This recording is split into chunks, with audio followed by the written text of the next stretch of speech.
Montrer la détermination de l'État à lutter contre le trafic de drogue. C'est la mission que s'est donnée le ministre colombien de la Défense. Pedro Sanchez s'est rendu ici, près de la frontière avec l'Équateur, dans le cadre d'un programme d'éradication de la coca.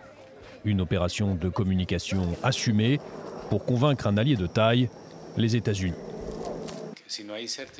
S'il n'y a pas de certification, alors évidemment, les trafiquants gagnent et les nations perdent.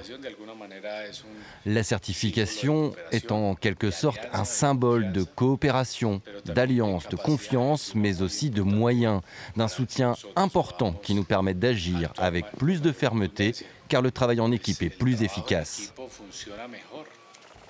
Cette certification, Washington doit décider le 15 septembre prochain si elle l'accorde à Bogota.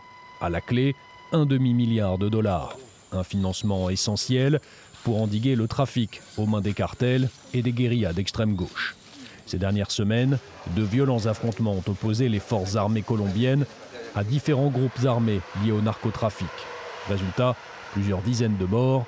L'administration Trump, de son côté, mise sur la manière forte pour combattre les cartels dans la région, notamment avec le déploiement de navires de guerre près du Venezuela, une présence contre-productive pour la Colombie.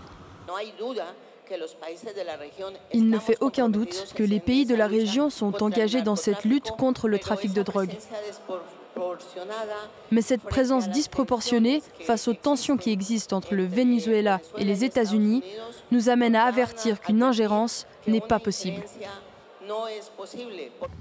Signe de la gravité de la situation, depuis 2022, la culture de la coca a augmenté de 70% en Colombie, selon des chiffres des autorités colombiennes et de l'ONU.